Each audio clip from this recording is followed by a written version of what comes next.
ठीक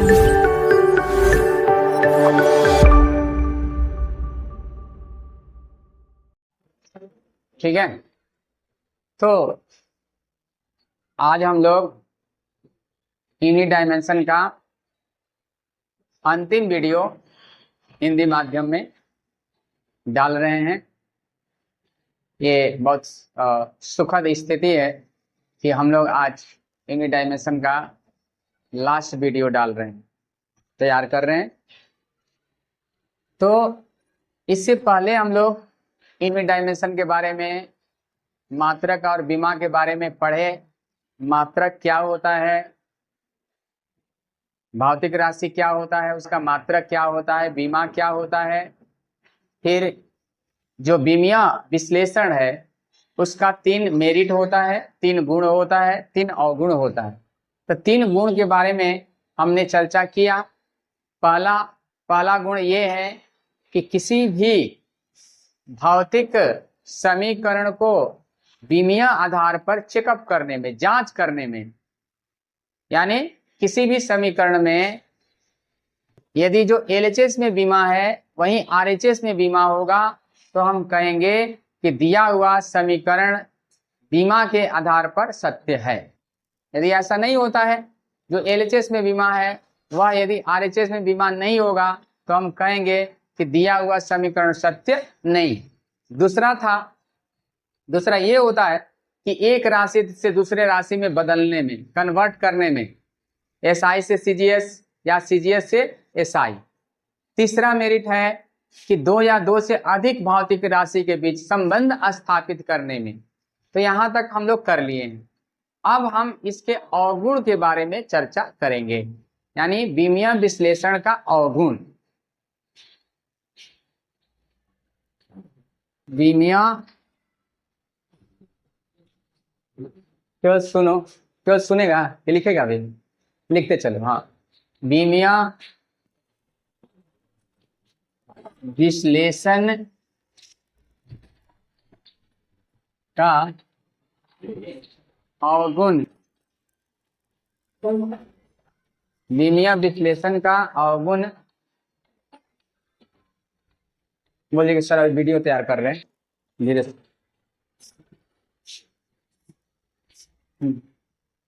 विमीय विश्लेषण का अवगुण पहला,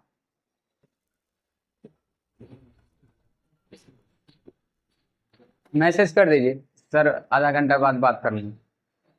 तो विमीय विश्लेषण का अवगुण पहला ये है कि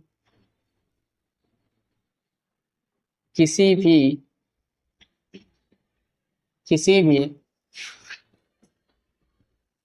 भौतिक राशि का विमा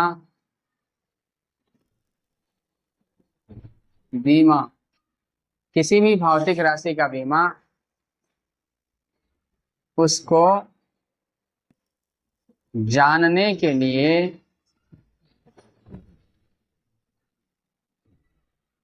काफी नहीं है, काफी नहीं है। किसी भी भौतिक राशि का बीमा उसको जानने के लिए काफी नहीं है, सफिशिएंट नहीं है। इंग्लिश में भी इसको लिख लीजिए, it is not dimension of a physical quantity, dimension of a physical quantity is not sufficient to identify a physical quantity।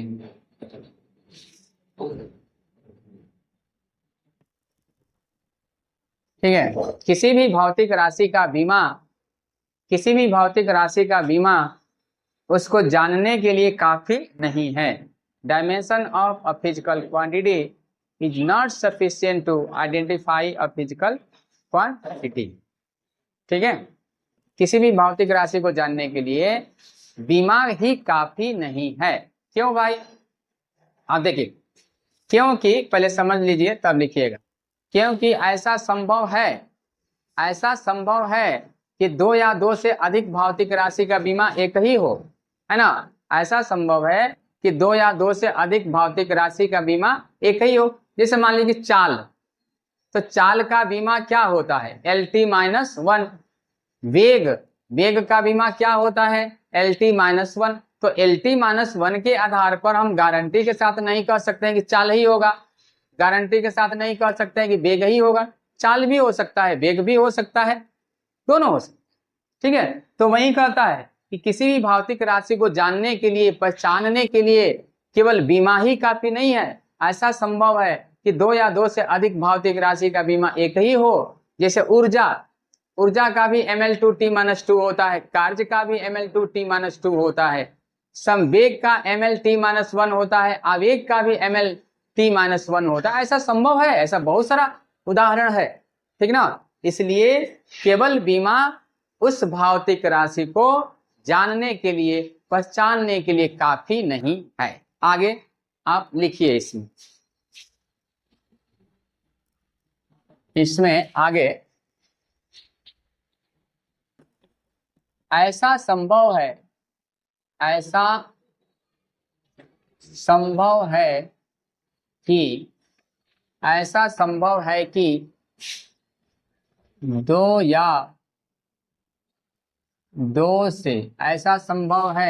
कि दो या दो से अधिक भौतिक राशि का बीमा एक ही हो।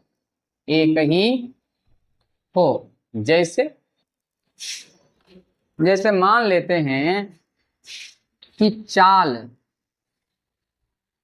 चाल का और वेग का, दोनों का बीमा LT-1 हो। चाल और वेग दोनों का बीमा LT-1 होगा।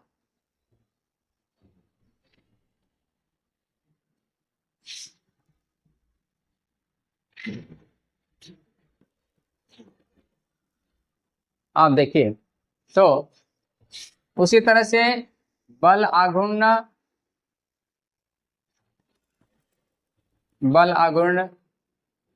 कार्य, ऊर्जा, ये तीनों का बीमा ml2t-2 होता है। इसी तरह से आवेग का, संवेग का, दोनों का बीमा ml-t-1 होगा। दोनों का बीमा ml-t-1 होगा। ये ड्रॉबैक है, ये अवगुण है डायमेंशनल एनालिसिस का। चाल और वेग का LT-1, बल आघूर्ण का, कार्य का और ऊर्जा का ml2t-2 होगा। आवेग और संवेग दोनों का ml-t-1, ठीक है। आप देखिए, ये पहला डिमेरिट्स हो गया। दूसरा अवगुण ये है कि ये जो डायमेंशनल एनालिसिस है, ठीक ना, डायमेंशनल एनालिसिस किसी भी नंबर का मान प्राप्त करने में सक्षम नहीं है, ठीक ना। जैसे मान लीजिए कि कोई भी समीकरण s बराबर ut plus half at square है, तो हाफ कहाँ से आता है? तो हाफ जो है वह मैथमेटिकल कैलकुलेशन, गणितीय गणना के आधार पर प्राप्त करते हैं।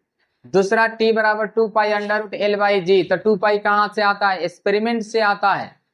तो किसी भी समीकरण में, किसी भी भौतिक समीकरण में जो नंबर है, जो संख्या है, संख्या का मान हम बीमीय आधार पर प्राप्त नहीं कर सकते हैं, ठीक ना।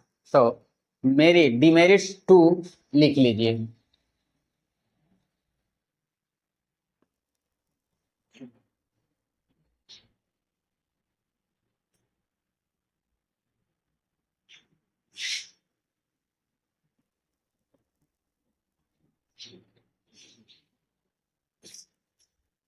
दूसरा, किसी भी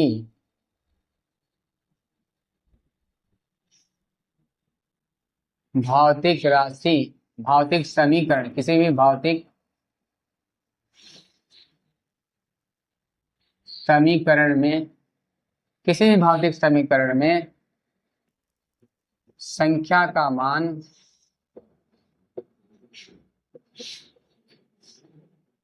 विमीय आधार पर प्राप्त नहीं किया जा सकता है। किसी भी भौतिक समीकरण में संख्या का मान विमीय आधार पर प्राप्त नहीं किया जा सकता, ठीक ना। ये कैसे प्राप्त करेंगे भाई, आगे लिखिए इसमें, इसका मान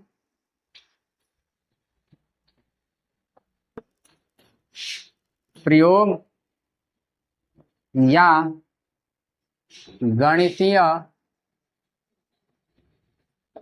गणितीय गणना के आधार पर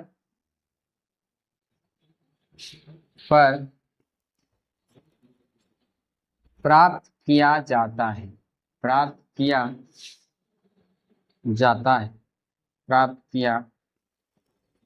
जाता है। जैसे s बराबर ut प्लस हाफ at², तो हाफ कहाँ से आता है भाई, गणितीय गणना से, गणितीय गणना से।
हो गया, तो ये हुआ दूसरा। दूसरा एग्जांपल और दे दीजिए। दूसरा,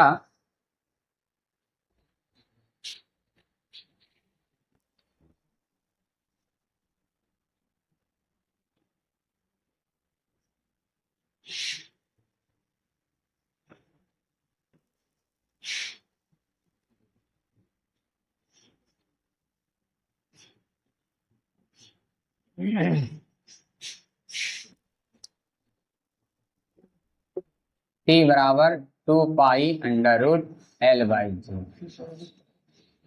ठीक ना। t बराबर 2π√L/g, तो 2π कहाँ से आता है, गणना से आता है, ठीक ना। 2 पाई गणितीय गणना से, यानी डायमेंशन के आधार पर नहीं, बीमा के आधार पर नहीं प्राप्त कर सकते हैं, इसको गणितीय कैलकुलेशन करना पड़ेगा, गणना करना पड़ेगा। ये दूसरा डिमेरिट्स। एक और है, 3 डिमेरिट्स है, ये है। आज पहले वीडियो खत्म हो जाएगा, छोटा रहेगा ये।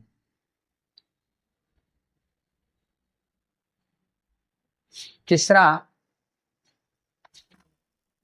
किसी भी समीकरण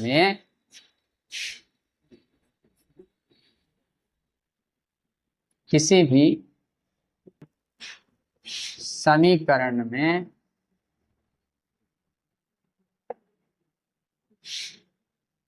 पदों की संख्या, टर्म्स, पदों की संख्या विमीय आधार पर प्राप्त नहीं किया जा सकता है, ठीक ना। जैसे एग्जाम्पल इजी, जैसे v बराबर u प्लस AT, है ना।